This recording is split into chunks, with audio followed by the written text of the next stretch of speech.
बहुत समय पहले की बात है। कासगंज नामक एक सुंदर सा गांव हुआ करता था। उस गांव में एक लकड़हारा रहता था जिसका नाम रामू था। रामू बहुत ही ईमानदार और मेहनती था। वह हमेशा अपने काम से खुश रहता था। उसके पास ज्यादा पैसे नहीं थे, लेकिन वह अपनी जिंदगी से संतुष्ट था। रामू के परिवार में उसकी पत्नी और उसके 2 बच्चे थे। रामू सेठ लालचंद के यहाँ लकड़ी काटने का काम करता था और लकड़ी काटने के बदले में सेठ लालचंद रामू को पैसे देता था, जिससे रामू और उसके परिवार का जीवन व्यापन होता था। सुमन, मैं काम पर जा रहा हूँ। आज बहुत देर हो गया है, तो तुम बच्चों को स्कूल छोड़ाना। जी, स्कूल तो मैं छोड़ आऊंगी, लेकिन मोनू और चिंकी पिछले 2 दिन से कह रहे हैं कि उनके स्कूल की टीचर स्कूल की फीस मंगा रही है। हाँ, तो जाकर दे आओ ना स्कूल की फीस। अजी कहाँ से दूं? आप जो पगार लाते हैं उसमें मुश्किल से तो घर चल पाता है। अब उतनी सी तनख्वाह में मैं बच्चों की फीस का इंतजाम कैसे करूं? अजी मैं एक बात आपको साफ साफ कह देती हूँ, आप सेठ लालचंद जी से पगार बढ़ाने की बात कहिए। दिन पर दिन खर्च बढ़ता जा रहा है। बाजार में अगर सब्जी लेने निकलो तो सब्जियों के दाम आसमान छू रहे हैं, और बच्चों की पढ़ाई का खर्चा, घर का खर्चा, अब इतनी कम तनख्वाह में कैसे गुजारा होगा? ठीक है, मैं आज ही सेठ जी से थोड़ा पगार बढ़ाने की बात करता हूँ।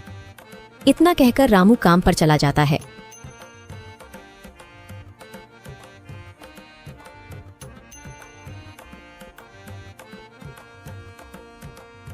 अरे भाई, आज तो पगार का दिन है।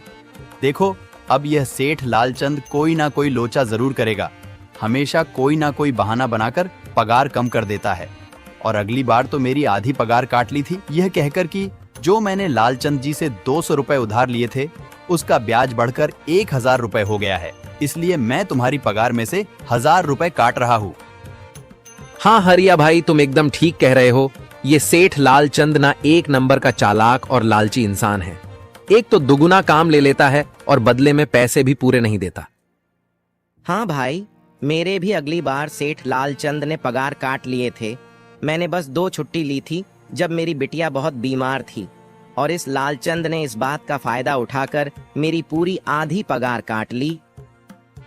हे भगवान, बस सेठ जी, इस बार मेरी पूरी पगार दे दें। बच्चों के स्कूल की फीस भी भरनी है। ऐसे सभी लकड़हारे अपने काम पर लग जाते हैं।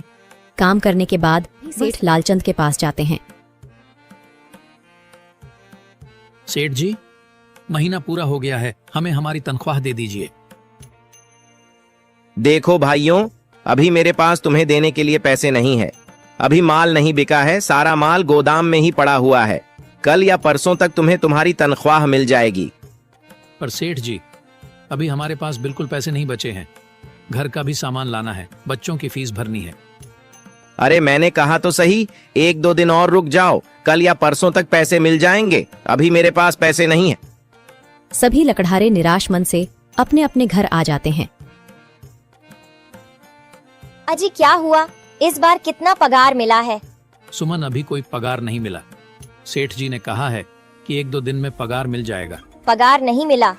आपको तो पता है ना, बच्चों की फीस भरनी है।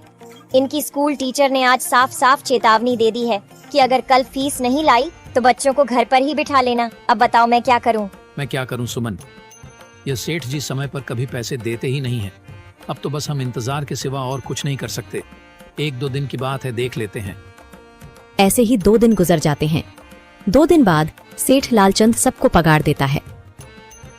अरे हरिया, ये ले अपनी इस महीने की पगार।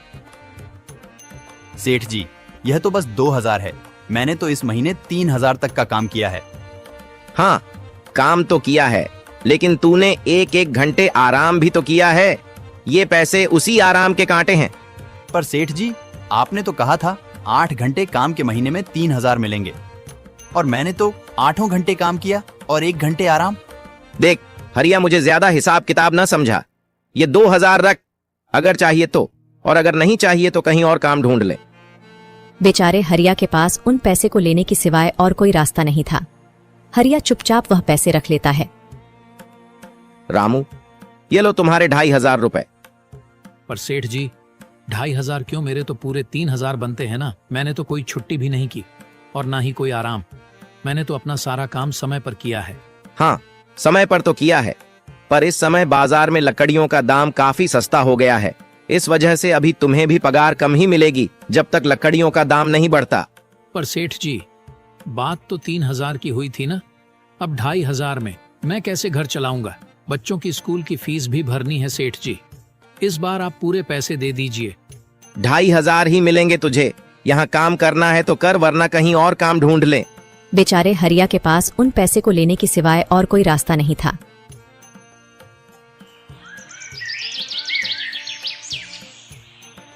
अरे भाई, यह सेठ लालचंद एक नंबर का बेईमान इंसान है। सारे पैसे अपने जेब में भर लेता है और बहाने बनाता है कि लकड़ियों के दाम सस्ते हो गए हैं। देख लेना, हम गरीबों की किसी न किसी दिन इसे जरूर हाय लगेगी। नहीं हरिया, ऐसे नहीं कहते। वह हमारे अन्नदाता है। आखिर उन्हीं के वजह से तो हमारा घर चल रहा है। अरे काहे का अन्नदाता? काम के पूरे पैसे तो देता नहीं है। पूरे महीने मेहनत करके भी क्या मिलते हैं? बस ये 2,000 रुपए। इसमें घर खर्च कैसे चलाएं? ऐसे तो हम कभी तरक्की नहीं कर पाएंगे। और हम कर भी क्या सकते हैं हरिया? हमें लकड़ी काटने की सिवा और कोई काम कहाँ आता है? और कोई काम खोलना भी चाहे तो उसके लिए हमारे पास इतने पैसे कहाँ हैं? अब जो भी हो, हमारा तो बस ये सेठ लालचंद ही सहारा है ना। कुछ देर बातें करने के बाद अपने घर की ओर निकल पड़ते हैं। जी आ गए आप। कितनी पगार मिला है? सुमन, इस बार सेठ जी ने बस 2,500 रुपए ही दिए हैं। बस 2,000? इतने में कैसे घर चलाएंगे? बच्चों की फीस में ही 1,000 रुपए निकल जाएंगे। फिर 1,500 में क्या क्या करेंगे? अब मैं क्या कहूँ सुमन, अब तुम्हें इसी में ही गुजारा करना होगा।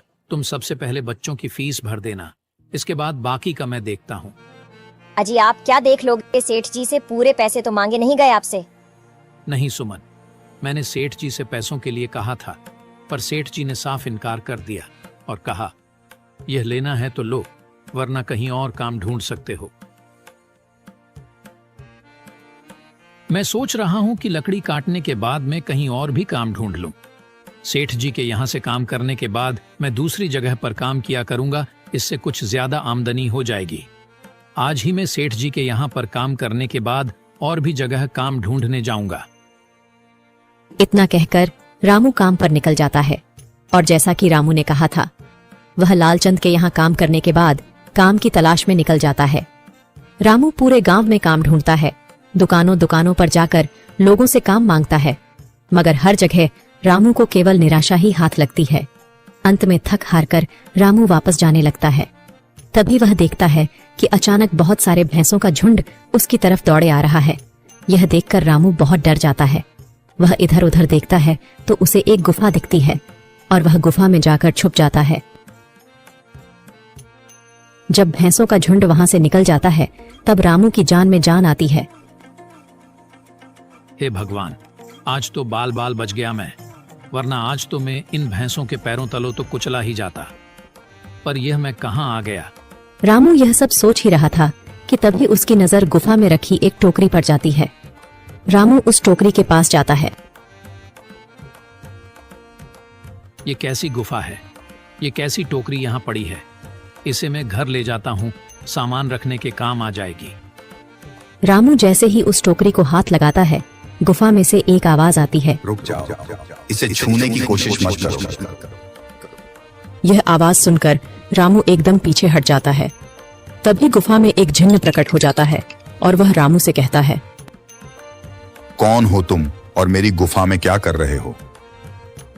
मुझे माफ करना, आप जो भी हो। कुछ भैंसों का झुंड मेरे पीछे पड़ गया था और उनसे बचने के लिए मैं इस गुफा में आकर छिप गया और फिर मेरी नजर इस टोकरी पर गई। माफ कीजिए, मुझे लगा यहाँ कोई नहीं है तो यह टोकरी किसी की नहीं होगी, इसलिए मैंने इसे छुआ। रामू, तुम्हें डरने की जरूरत नहीं है। मैं तुम्हारे बारे में सब जानता हूँ। मेरी नजर एक बार भी जिस पर पड़ जाती है, मैं उसका इतिहास अपनी खुली आंखों से देख सकता हूँ। पर आप है कौन और आप इतने विचित्र क्यों दिखाई पड़ रहे हैं? आप अपना परिचय दीजिए। कौन है आप? मैं एक जिन हूँ और मैं कई सालों से इस गुफा की रक्षा कर रहा हूँ।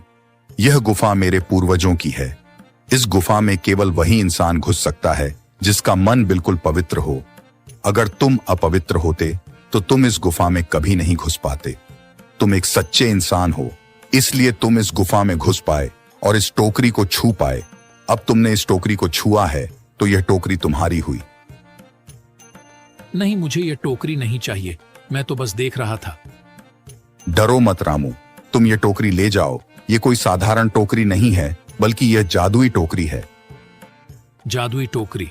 क्या यह वही जादुई टोकरी है जिसके बारे में हमारी दादी कहानी सुनाई करती थी कि किसी गांव में एक जादुई टोकरी हुआ करती थी और वह सबकी इच्छाएं पूरी करती थी?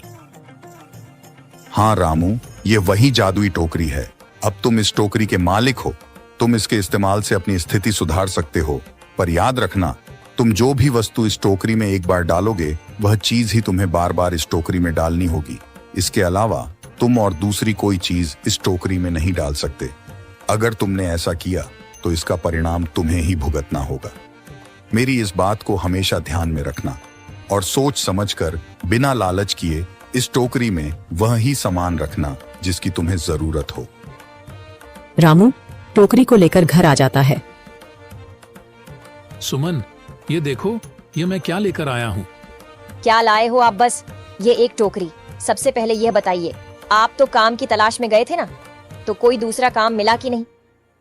नहीं। अरे सुमन, मेरी पूरी बात तो सुनो। ये कोई ऐसी वैसी टोकरी नहीं है, बल्कि ये एक जादुई टोकरी है। रामू सुमन को वह सारी घटना के बारे में बताता है जो उसके साथ हुई। अच्छा, तो आपका कहने का मतलब है कि इस टोकरी में हमें कोई ऐसी चीज डालनी होगी जिसकी हमें सबसे ज्यादा जरूरत हो। हाँ सुमन, हमें सोच समझकर ही इसमें कोई चीज डालनी होगी। रामू थोड़ी देर सोचता है, फिर उसका ध्यान उन लकड़ियों पर जाता है जो एक बार उसने सुमन को रखने को दी थी। सुमन, तुम्हें याद है, एक बार मैं जंगलों में लकड़ियां काटने गया था तो मुझे एक चंदन की लकड़ी मिली थी और वह मैंने तुम्हें लाकर दे दी थी। हाँ, दी तो थी। तो तुम उस लकड़ी को ले आओ। हम उस चंदन की लकड़ी को ही इसमें डालेंगे और उस लकड़ी से अपना एक व्यापार शुरू करेंगे। सुमन चंदन की लकड़ी को ले आती है और उसे टोकरी में डाल देती है। वह जैसे ही चंदन की लकड़ी उस टोकरी में डालते हैं, उसमें कई सारी लकड़ियां आ जाती हैं। अरे वह, यह तो चमत्कार ही हो गया। ये देखिए, कितनी सारी चंदन की लकड़ियां हो गई। अगर आप इसको बेचेंगे तो इससे काफी अच्छे पैसे मिलेंगे। हाँ राधा, मैं कल सुबह बाजार जाकर इनको बेच आऊंगा और जो पैसे मिलेंगे उससे हम अपने मोनू और चिंकी के स्कूल की फीस भर देंगे और बाकी बचे पैसों को संभाल कर रख लेंगे। अगले दिन रामू लालचंद सेठ के यहाँ काम पर न जाकर चंदन की लकड़ियों को बेचने के लिए बाजार की ओर निकल पड़ता है। वहाँ पर रामू चंदन की लकड़ियों को बहुत ही कम दामों में बेचा, जिसकी वजह से आम लोगों के साथ साथ बड़े व्यापारियों ने भी रामू से चंदन की लकड़ियां खरीदी। लकड़ियों को बेचकर रामू को काफी अच्छे पैसे मिले।